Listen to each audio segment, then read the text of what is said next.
नमस्कार, आप देख रहे हैं सिटी पोस्ट लाइव। मैं हूं सृष्टि राज। पूर्णिया एयरपोर्ट निर्माण कार्य का निरीक्षण करने के लिए पूर्णिया सांसद पप्पू यादव एयरपोर्ट पहुंचे और उन्होंने एयरपोर्ट कैबिन, टर्मिनल बिल्डिंग और रोड का बारीकी से निरीक्षण किया। इस दौरान सांसद ने वीडियो कॉल के माध्यम से भारत सरकार के नागरिक उड्डयन मंत्री किंजरापुरम राम मोहन नायडू को एयरपोर्ट की वर्तमान स्थिति से अवगत भी कराया।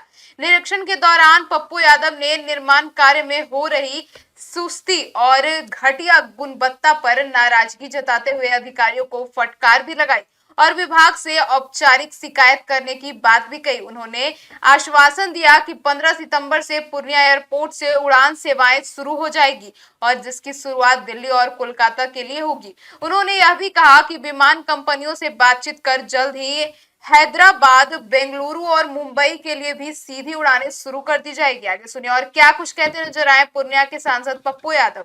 से कंप्लीट हैंड ओवर आप लोग कर रहे हैं। हमारी तैयारी 15 अगस्त के लिए है, मैं बार बार बोल रहा हूँ। और एक सप्ताह पहले भी आप लोग आए थे, आप लोगों ने देखा था क्या स्थिति थी और अभी की स्थिति क्या है।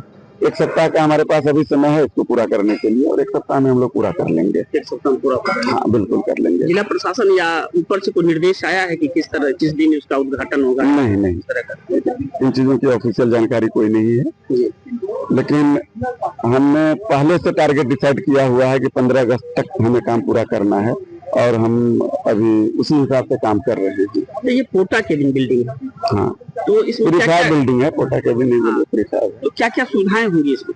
इसमें सारी सुविधाएं होंगी, सुविधाओं की मात्रा कम होगी।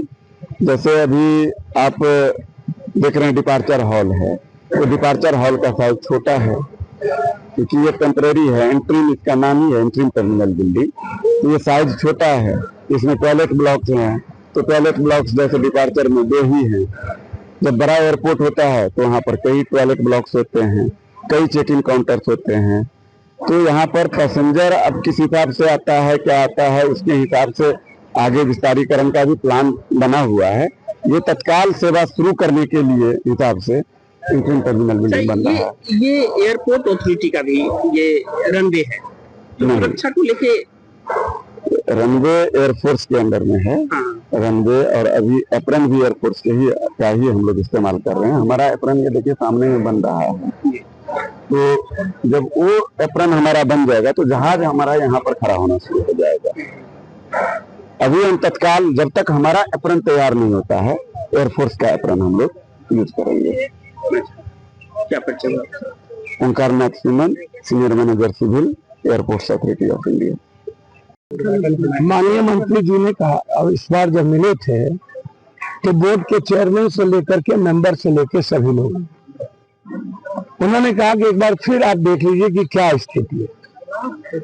जो मैं देख रहा हूं वो उसमें बहुत भयावह स्थिति है। मैं लगातार RWD से बात करता हूं, RWD-AC से बात कर रहा हूं और रोडों में जिस तरीके का काम हो रहा है, RWD जो अभी पंकज भैया है उनका काम लगभग पूरा हो गया, RCD, लेकिन RWD का रोड की स्थिति अच्छी नहीं है। हमें माननीय मंत्री जी ने हमसे कहा है, तो कहे हैं कि मैं किसी भी कीमत पर 15 सितंबर के पहले हम अभी तत्काल कलकत्ता और दिल्ली हम मुलाकात करके उनको हमने आग्रह किया है हैदराबाद, बेंगलोर और बम्बई, क्योंकि हैदराबाद और बेंगलोर यहाँ से पढ़ने भी बच्चे जाते हैं और मजदूरी करने भी जाते हैं। तो सबसे ज्यादा मजदूरी करने हैदराबाद और कलकत्ता के लिए उन्होंने कहा है कि अभी हम यहाँ से 70 या 90 सीट वाला इंडिको यहाँ से कलकत्ता शुरू कर रहे हैं और बड़ी फ्लाइट दिल्ली, और उस तरह ही बेंगलोर और हैदराबाद की शुरुआत होगी। सर्वे पूर्णिया का सीमांचल और कोसी के ही नहीं, बंगाल से भी लोगों का सर्वे है कि पूर्णिया एयरपोर्ट हमारे नजदीक पड़ेगा, ये आप समझिए। जब पुल बन जाएगा साहबगंज का तो लोग साहबगंज से सीधे एयरपोर्ट आएंगे। सहरसा, सुपौल, सभी जगह के लोग आएंगे हर परिस्थिति में।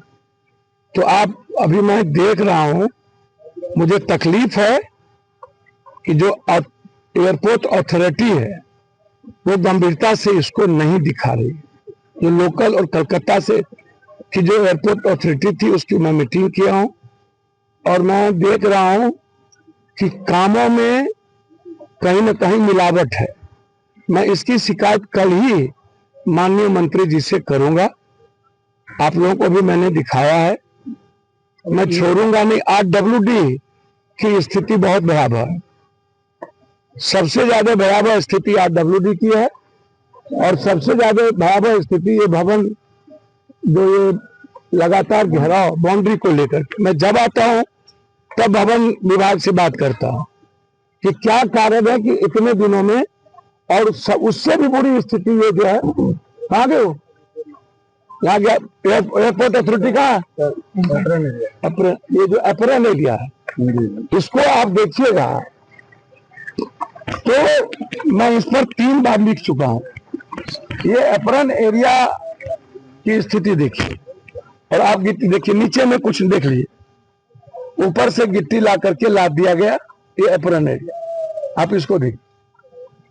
आप नीचे में जब तक सही व्यवस्थित नहीं करेंगे, यहाँ पर पेड़ लगना है और इसको इतने गलत तरीके से बनाना, ये बिल्कुल गलत है। इसीलिए ऐसे में तो क्रैश भी कर सकते हैं। लेकिन जो स्थिति है इसको मजबूत करना होगा। हम इसको माननीय मंत्री जी को कल ही शिकायत करेंगे एप्रन इलाके का, और हम आज कोशिश करेंगे मुख्यमंत्री जी के राइट हैंड से मिले।